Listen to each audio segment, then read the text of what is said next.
So we already learned at least two methods when the collision happens.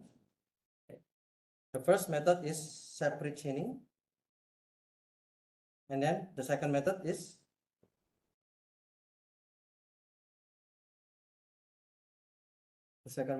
linear probing.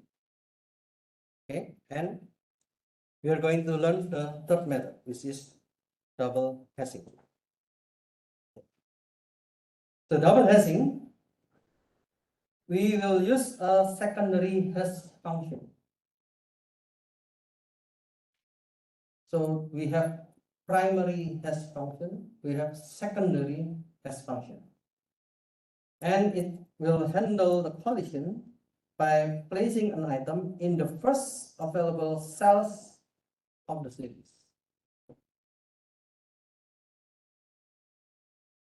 For example, this one is the how do we handle the double hashing. If you still remember MAD, you still remember what is MAD?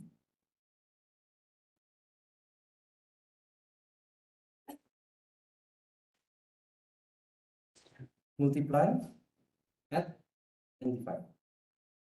Okay, we use this compression function because there will be some alternative how we can make it better. So the formula here is like I plus j k mod n. So j is a number from 0, 1 until n minus 1. In the secondary hash function, dk, we got dk, cannot have 0 values. So this dk, it cannot be 0. And the table size n must be a prime. Prime, you know, prime. It is a number that can be divided by 1 and its own number. So 2, 3, 5, 7, 11, 13, 17, 19, yeah, and so on. So those are the prime numbers. So the table size, yeah, there is a kind of mathematical proof to say that the table size, it will be good if we have prime. So the common choice of the compression function for the secondary hash function is this one. Q minus K mod Q. And we have the condition Q is less than N and Q is a prime. So the possible values for D2K are this one. So the T2K, the possible value will be from 1 until Q. Q is a number less than N. And Q is a prime number. So let's see how we can do this double hashing. Consider a hash table storing integer keys that handles collision with the double hashing. We have n equals to 13. This is the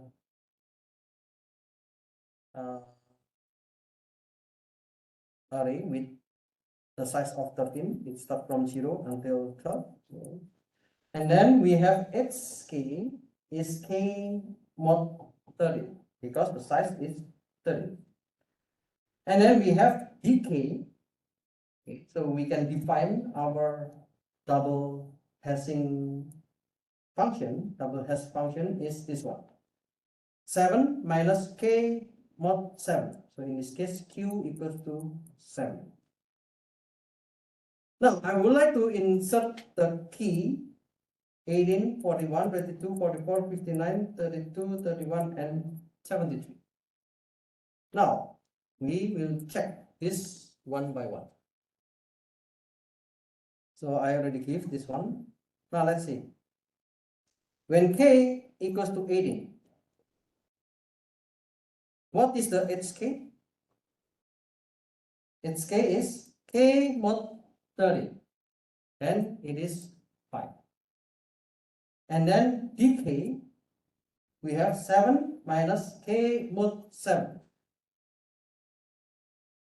18 mod 7, it is 4. 7 minus 4, then it is 3. Okay.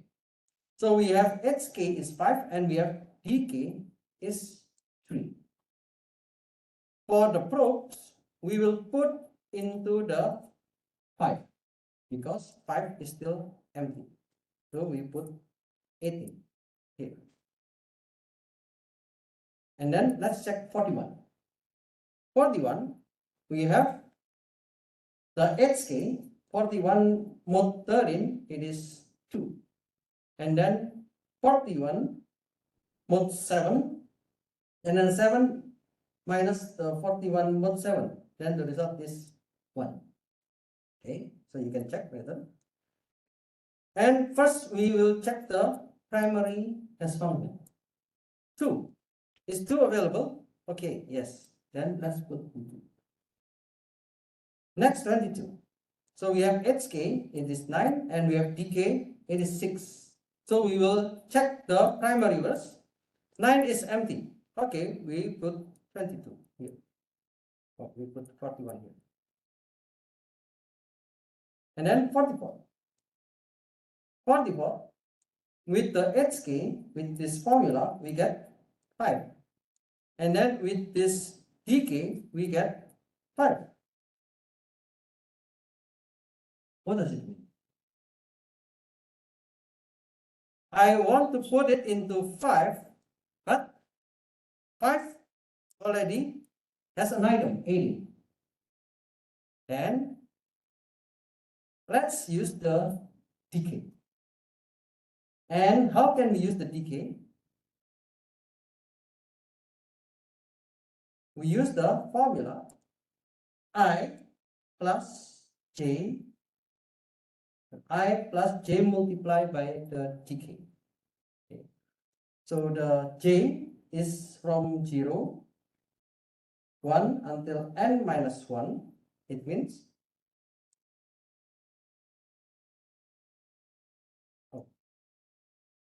okay. So it means I would like to know if 5,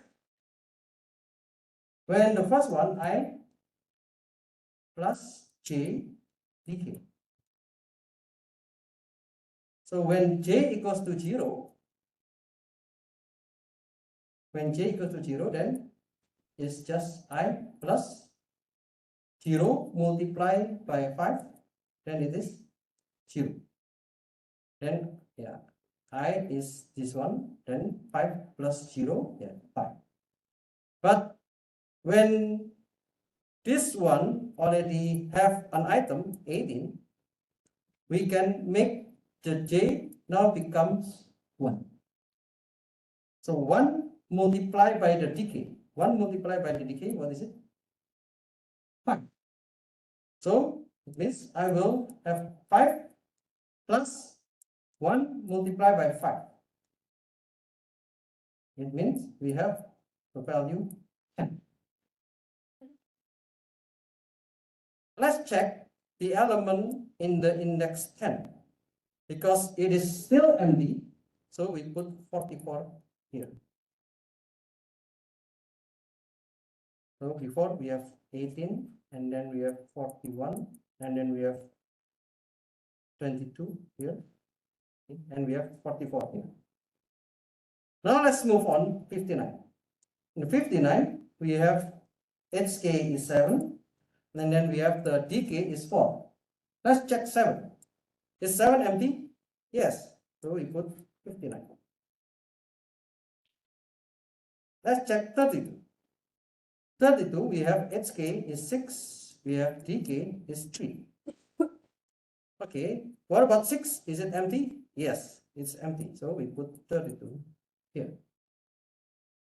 31. In the 31, we have 5. For the HK, we have DK is 4. So first, let's see the prop 5. What is 5? We have the element 80. So we cannot use 5. So if the J is start from 0, then it means we have 5 plus J is 0 multiplied by 4, then it is 5. So we go to the next J. J equals to 1.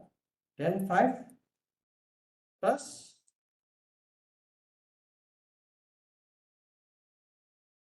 1 multiplied by 4. But we need to remember, we need to have the mode. Okay. What is the mode function here? This is the mode n. Okay. Because previously it is not more than 10 and it is not more than 13, so we can just use 10. If we have the 5 plus 1 multiplied by 4, then we have 9. So let's see. 9, we already have the value of 22. So we cannot fill in into the index 9. Then we will go to the next column. So we have J, it is start from 0. It is not available. Now we go to 1, and 1 is also not available. Then we go to the next, which is 2. So we will do 5 plus 2 multiplied by 4. What is 5 plus 2 multiplied by 4? It is 13. Remember that we need to do this one with mode 30. Okay. Based on the formula here, we need to do with the mode 13. 13 mode 13. The result is 0. So we have the next row is 0. Then we can put this 31 in the index 0. Last one, 73. 73, we have the HK is 8, and the DK is 4. First, we look at the 8. Okay, because there is no element in the 8, then we put the 73 in the index 8. Okay. That's the way double hashing do. Now, we need to check what is the performance of this hashing. So in the worst case, search, insertion, and removal on a hash table take ON. The worst case occurs when all keys inserted into the map collide. So this is the worst case. Okay. And the load factor. We have the load factor. It means we have the alpha equals to the n divided by the size, or the total of the array, which is, if we have 13, then we divide with 13. It affects the performance of the hash table. Assuming that the hash values are like random numbers, it can be shown that the expected number of probes for an insertion with open addressing is 1 divided by 1 minus half. So this is just the expected number. So with this kind of hashing, the expected running time of all the dictionary ADT operation in hash table is O1. So in practice, hashing is very fast provided the load factor is not close to 100. So if this one, let's say 1 divided by 1 minus alpha. So if alpha is approaching to 0, if alpha is nearby 0, then it is 100%. Okay. But yeah, it is not always nearby 0. Okay. Because we still need to do n times. So n times means how many times we need to find the space. So if it is linear space, then it means the n, it can be nearby the n, big N. Because in the linear space, you will check the next, you will check the next, you will check the next. But with the double hashing, we can have more efficient. This one, we can see that we have only 2 steps to find what is the best location for this problem. But in the linear probing, when we have the value of 73, so we have like 3 times. Okay, so it is more than the double hashing.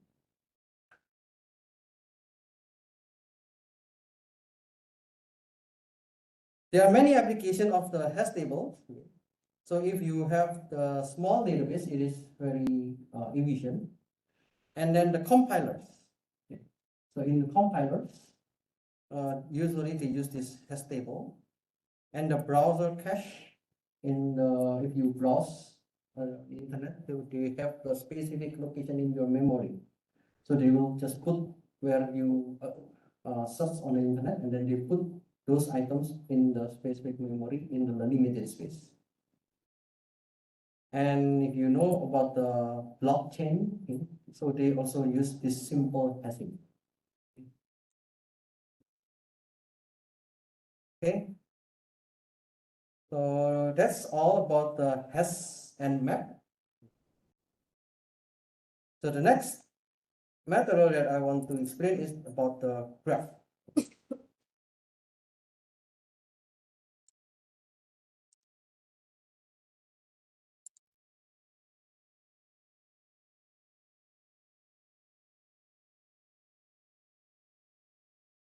So we are going to learn about the graph and the terminologies of graph and what is the graph ADT. And yeah, in the later part, I will discuss about the implementation, how we can implement the graph in the Python.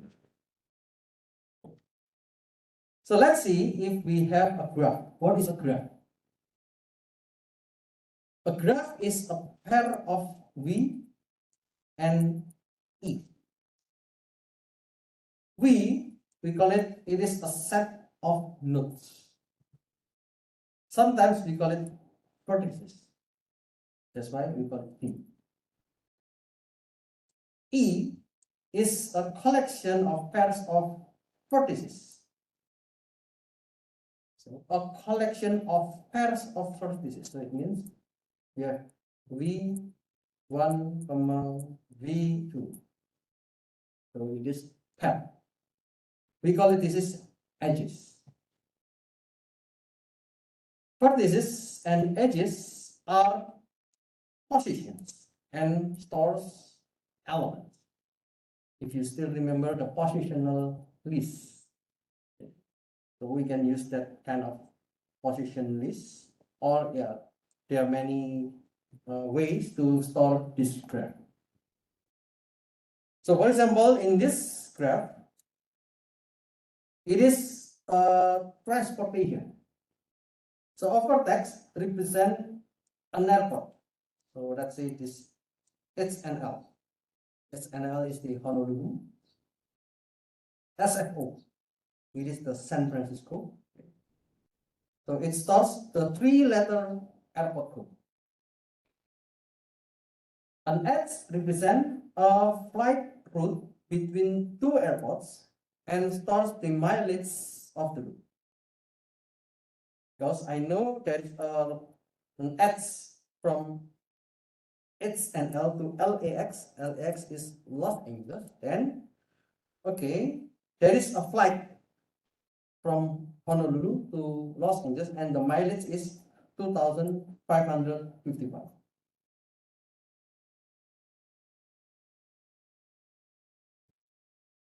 So there are several types of ads. We call it the ads types. We have the directed ads. The directed ads means it is an order pair of vertices. You know what is order? It shows which one is the first and which one is the next. So the first vertex is U, and the second is V. It means I would like to go from U to P. I would like to go from ORD, Ohio Airport, to the Pennsylvania. Okay, so usually we can see with the line and we can see with the arrow. So we have a flight from this to this airport, and the flight number is, for example, this one AA1206. But there's another kind of ads, we call it undirected ads. If it is undirected, it is unordered. Unordered means I do not care about the order. I go from U to V, or if I go from V to U, it is the same. So we can see from ORD to PVD, or from PVD to ORD, they have the same minds. So I don't care about the direction. So we call this is the undirected ads. We call directed graph if all the edges are directed. All the edges are directed means the directed ads. We call it undirected graph if all the edges are undirected. If all the ads is undirected, then we use this undirected graph. So the flight network, usually we can just use the undirected graph. And for the route network, usually we use the directed graph.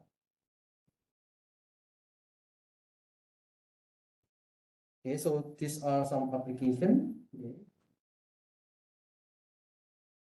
If you do with the electronic circuits, you can see there are some connection between one of the component with another component.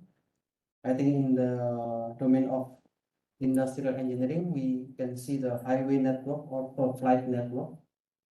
If you are dealing with the computer networks, we can see also the link between the computer, or if we have the local area network or we have the internet, we can see the connection. So if you have the Wi-Fi is connected to another Wi-Fi, and that's right, we can see this as a graph. Or the database. The database is also a kind of graph because it is a connection between entity. So we need to understand the terminology that we have in the graph.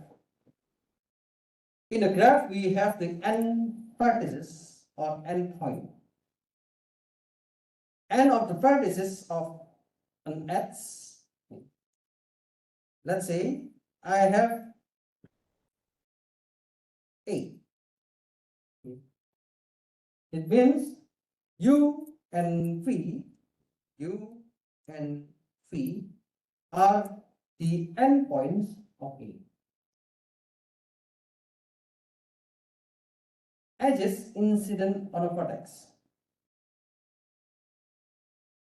If you want to see the V, for example, I want to see V. So in the V, I have A, D, and B. I have A, D, and B. They are edges incident.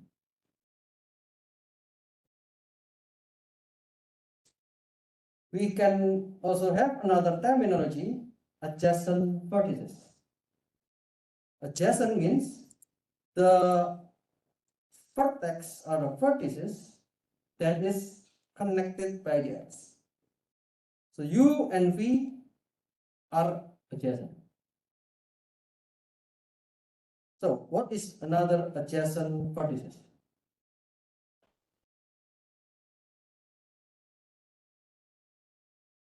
We can have V and X. Okay, this is also adjacent because we can see there is an X. We can see V and W. It is also adjacent. We can see X and Y because there is an X. Okay, because this is adjacent. We can calculate the degree of a vertex. The degree of a vertex means I know how many x in the particular node or in the particular vertex. So in this x, the degree is 5. How? We have 1, 2, 3, 4, 5. Okay. So what is the degree of u?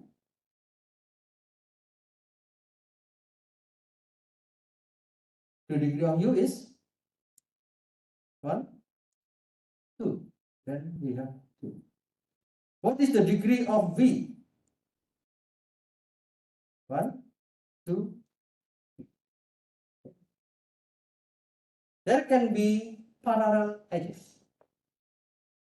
Parallel edges means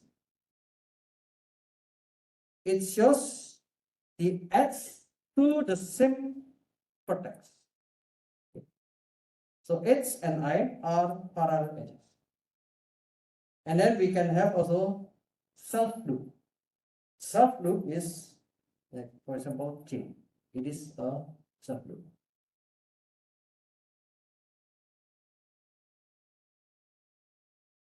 We can have path, simple path. A path is a sequence of alternating vertices and edges, and then it begins with a vertex and ends with a vertex. So each edge is preceded and followed by its end point. Maybe it's very easy to see the example. A path is this one. So a path is if all the vertices and edges are distinct. So it is the simple path. For example, I start from V, and then I go to X via B, and then I go to Z via X. So we can have this is a simple path. So this is also another path, but it is not simple because